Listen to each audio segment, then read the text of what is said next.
So mga tol, nakakabigla nga po na balita ang nasagap natin dahil inilagay na po ng WBC si Errol Spence Jr. sa number 1 contender sa WBC Super Welterweight. Maraming nga po ang nagtaka mga tol kung bakit naging number 1 contender si Spence. Gayong brutal ang pagkatalo nito sa welterweight division sa kamay ni Terence Crawford. Paano din daw magiging number 1 si Spence? Hindi pa daw ito napapalaban sa super welterweight at wala din itong hawak na belt ngayon dahil tinalo siya ni Crawford sa welterweight. Bukod dyan, pinalitan pa ni Spence ang number 1 contender sa WBC Super Welterweight na si Charles Conwell. Nasa pang number 2 na nga lang po nilagay sa pwesto itong si Conwell. Marami tuloy ang nagsasabi mga tol na mukhang magic na naman daw ang ginawa ng WBC. Mas gusto daw kasi ng WBC na maglaban ang kasalukuyang kampiyon ng WBC at WBO Super Welterweight na si Sebastian Fundora at Errol Spence Jr. Malaki nga naman daw ang makukuha ng WBC kung sakaling yan daw ang maglaban kaysa daw labanan ni Sebastian Fundora itong si Charles Conwell na walang pangalan. So hindi talaga mawawala sa boxing mga tol ang palakasan. Kawawa naman yung nagpapakahihirap para maging number 1 contender. Tapos sa isang iglap, babagsak ang ranking.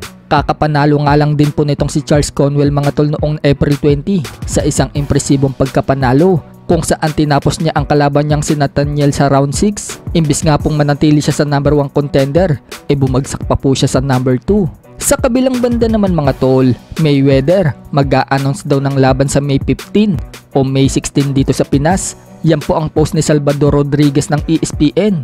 May big announcement nga daw itong si Mayweather mga tol. Lalaban umano ito sa August 24. Nagaganapin daw sa Plaza de Toros, Mexico.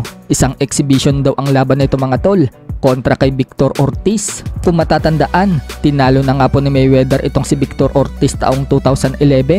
Bayan knockout sa round 4. Dagdag pa nga po sa post ni Salvador, malamang umano magjo-join daw sa laban na yan ang number 1 contender sa WBC Super Bantam na si Alan Picasso. So ito nga pong si Alan Picasso mga tol, ang isa sa rumor na makakalaban umano ni former 3 Division World Champion General Casimero. Kung matatandaan, sinabi kasi ni Casimero sa post niya na malakas umano ang makakalaban niya at isang undefeated at dadayo pa daw si Casimero sa lugar ng kalaban. Kaya may rumor na si Picasso umano ang tinutukoy ni Casimero dahil isang undefeated itong si Picasso. May record na 28 wins, no losses and 1 draw with 16 knockouts. Pag nagkataon mga tol na ito ang makakalaban ni Casimero, abay magiging undercard si Casimero sa laban ni Mayweather. Pero rumor nga lang yan mga tol, hindi pa natin alam kung si Alan Picasso nga ba ang makakalaban ni Cuadro Alas. Samantala, hindi na nga daw po magla-live sa training si Casimero. Natatakot daw kasi ang mga kalaban niya kapag nakikita daw siyang nagtitraining.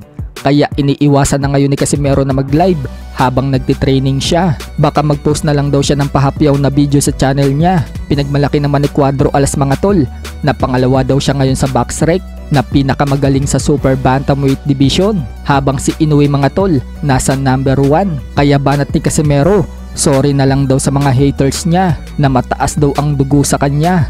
Hindi daw siya kayang palubugin sa paninira sa kanya. So, yung ano pala namin, yung training namin, hindi na namin ipapakita kasi alam nyo na, natatakot yung mga kalaban namin. So, ngayon guys, so relax na kayo.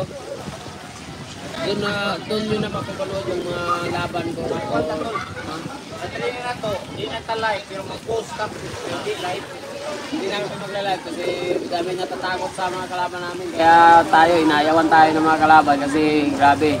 Kapag tayo mag-ensayo, immortal talaga. So ayun, lahat ng mga solid supporters natin, abangan nyo lang yung mga update natin mga kageng-geng.